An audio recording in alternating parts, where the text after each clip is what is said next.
अस्सलाम वालेकुम। ये छोटा सा वीडियो ट्यूटोरियल है एसक्यूएल डेटाबेस रस्ट के अंदर किस तरह यूज़ करते हैं उसके लिए। और इसके अंदर कोड के थ्रू मैं एक्सप्लेन करूँगा कि हमने CRUD ऑपरेशंस किस तरह किए हैं। CRUD ऑपरेशंस होते हैं create, read, update, delete operations, जो कि हम डेटाबेसेस में या किसी भी एक बेसिक एप्लीकेशन में ज़रूरी होते हैं करना। तो इस कोड के अंदर हमने डीजल ORM यूज़ किया है, जो कि एक ORM है, टूल है जो पोस्टग्रेस के थ्रू डेटाबेस से कम्युनिकेशन करता है। ORM एक सॉफ्टवेयर कह सकते हैं, एक टूल होता है जो कि हमें हेल्प करता है डेटाबेस से क्वेरीज एग्जीक्यूट के लिए और डेटाबेस में काम करने के लिए। हमें अगर SQL लैंग्वेज नहीं आती और हमें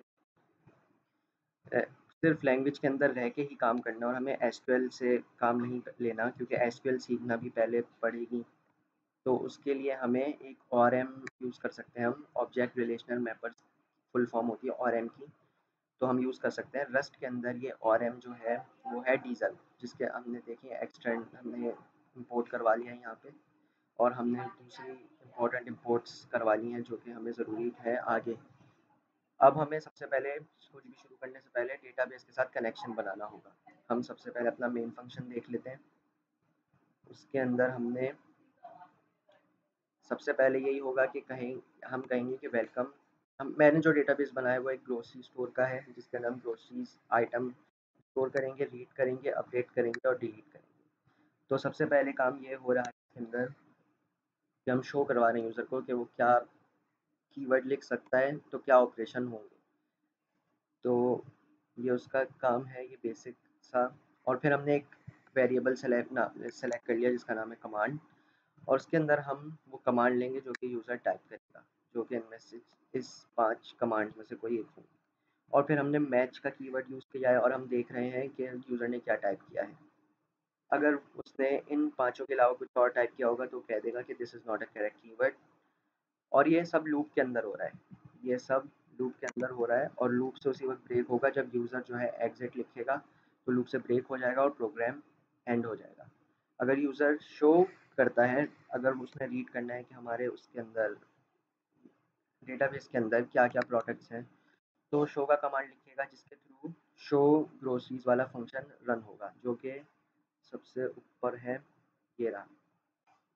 इतना ये फंक्शन शो ग्रोसरी का फंक्शन है। तो सबसे पहले हम क्या कर रहे हैं, कनेक्शन एस्टेब्लिश करेंगे डेटाबेस से। ये हमने एक फंक्शन डिफाइन किया हुआ है एस्टेब्लिश कनेक्शन नाम का, जो क्या करेगा, यहाँ पे हम एनवायरमेंटल वेरिएबल के थ्रू हमने डेटाबेस का जो कनेक्शन स्ट्रिंग है वो एक वेरिएबल एनवायरमेंटल वेरिएबल में स्टोर किया हुआ है जिसका नाम है डेटाबेस URL। तो हम वहाँ से वैल्यू ले रहे हैं।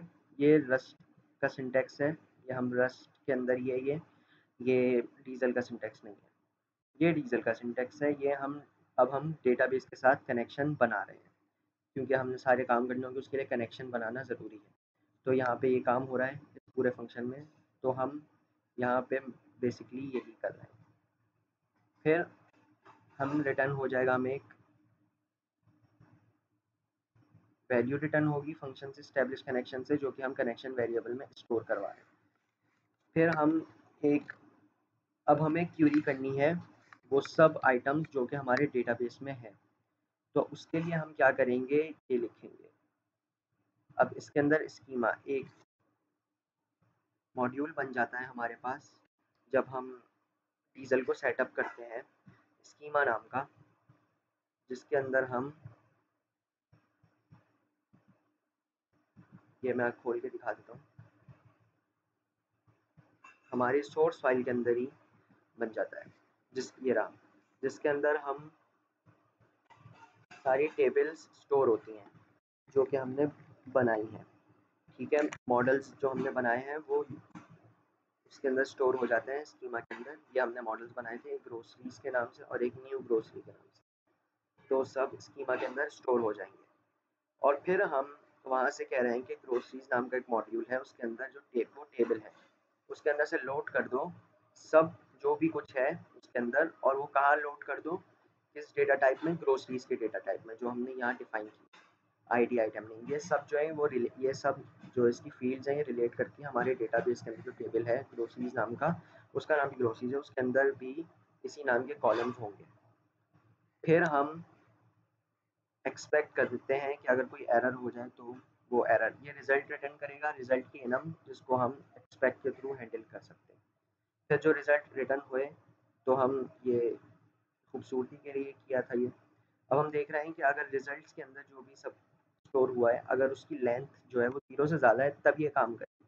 अगर कुछ भी नहीं रिटर्न हुआ, फॉर एग्जांपल अगर हमारे डेटाबेस में कुछ भी ना होता फिर ये रन होता there are no items in your inventory. अब हम इसको कहाँ स्टोर करवा रहे हैं, ये सब ये क्या है, रिजल्ट्स, रिजल्ट्स एक वो है वेक्टर है जिसके अंदर स्टोर है सारी स्ट्रक्स स्टोर है ग्रोसरीज के नाम की। तो एक आइटम के अंदर क्या आ जाएगा, ग्रोसरी का स्ट्रक्ट आ जाएगा जिसको हम कैसे एक्सेस कर सकें, उसकी वैल्यू को आइटम डॉट करके डॉट आई डी डॉट ये सब प्रिंट हो जाएगा। तो इस तरह हम शो कर सकते हैं। फिर अगर यूज़र इंसर्ट करना चाहे कुछ तो उसके लिए ये फंक्शन है। यहाँ पे सबसे पहले शुरुआत में हम क्या कर रहे हैं, सारे वेरिएबल्स डिफाइन कर रहे हैं जो कि हमें ज़रूरत पड़ेगी, name, quantity, price, item type. हमने आईडी इस वजह से डिफाइन नहीं किया क्योंकि आइटम ऑटोमेटिकली आईडी जो है वो ऑटोमेटिकली हैंडल हो जाती है डेटाबेस के अंदर, क्योंकि वो प्राइमरी की होती है। तो हमारी हमारी मर्जी होती है कि हम खुद हैंडल करना चाह रहे हैं या डेटाबेस। तो मैंने जो करा था वो डेटाबेस को दे दिया था अथॉरिटी के वो चेंज कर सके। तो अब हम ये वाला स्ट्रक्ट यूज़ करेंगे जो कि इन दोनों के अंदर सिर्फ ये फ़र्क है कि इसके अंदर आईडी की फील्ड है, इसके अंदर आईडी की फील्ड नहीं है। तो अब हम दोबारा कनेक्शन इस्टेब्लिश करेंगे डेटाबेस के साथ क्योंकि हमने एक क्रिएट ऑपरेशन परफॉर्म करना है। अब हम यूज़र से सारी वैल्यूज़ लेंगे, उनको कन्वर्ट करेंगे उनकी data types, relative data types में। क्वांटिटी जो है वो i32 हो सकती है, प्राइस जो है वो इंटीजर हो सकती है, और फिर टाइप। फिर हम इसके अंदर अब क्या कर रहे हैं, न्यू ग्रोसरी नाम की स्ट्रक्ट बना रहे हैं, उसके अंदर ये सब स्टोर करवा रहे हैं। अब हम ये एक फंक्शन यूज़ करेंगे डीजल का, एसोसिएटिव फंक्शन है ये डीजल इंसर्ट इनटू स्कीमा। अब हम बोल रहे हैं कि इंसर्ट किस में करें, ग्रोसरीज के टेबल में, और वैल्यूज़ कहाँ से लें, न्यू ग्रोसरीज से, यहाँ से वैल्यूज़ लें। और फिर डॉट गेट रिजल्ट का जो फंक्शन है ये एग्जीक्यूट करता है सब कुछ। फिर हम अब क्या कह रहे हैं कि इस फॉर्म में लेना है, इस फॉर्म में, ग्रोसरीज की फॉर्म में, और फिर हम लिखते हैं कि न्यू आइटम ऐड हो चुका। तो इस तरह ये हो गया इंसर्ट ऑपरेशन या क्रिएट ऑपरेशन। अब हमने अगर कोई चीज़ अपडेट करनी है तो उसके लिए ये फंक्शन है अपडेट के लिए। सबसे पहले वही करेंगे, कनेक्शन बनाएंगे, फिर हम उस प्रोडक्ट की आईडी लेंगे जिसको हमने चेंज करना है, और फिर यहाँ पे हम वो आइटम ढूंढ लेंगे। अगर वो आइटम मिल गया तो उसको स्टोर करवा लेंगे। फिर हम वो फील्ड लेंगे जिसकी हमने वैल्यू चेंज करनी है, फिर हम वो न्यू वैल्यू डालेंगे जिसकी जो कि हमने वैल्यू चेंज करनी है। अब हम मैच करेंगे, अगर यूज़र ने यहाँ पे फील्ड के अंदर जो फील्ड डाली होगी, फॉर एग्जांपल अगर उसको आइटम नेम चेंज करना है तो उसके लिए आइटम नेम होगा, फिर हम उसकी रिस्पेक्टिव कमांड लिखेंगे, डीजल अपडेट आइटम। आइटम के अंदर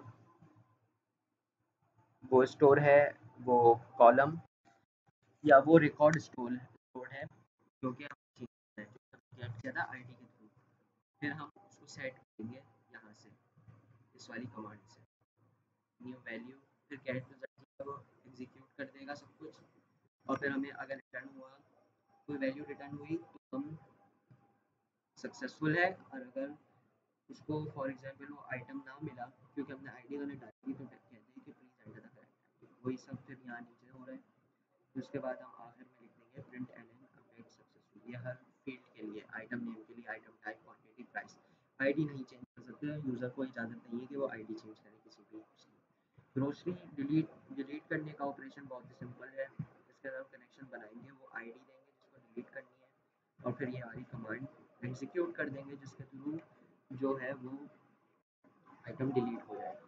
अब हम इसमें देख लेते हैं इसके थ्रू कार को रन करके शो करेंगे। हम पहले डेटाबेस के अंदर कुछ भी नहीं है, there are no items in your inventory, ये कह रहा है there are no items in your inventory. अब हम कोई आइटम ऐड करेंगे तो उसके लिए हम ऐड लिखेंगे, enter the name of the product, तो लिख देते हैं शैम्पू।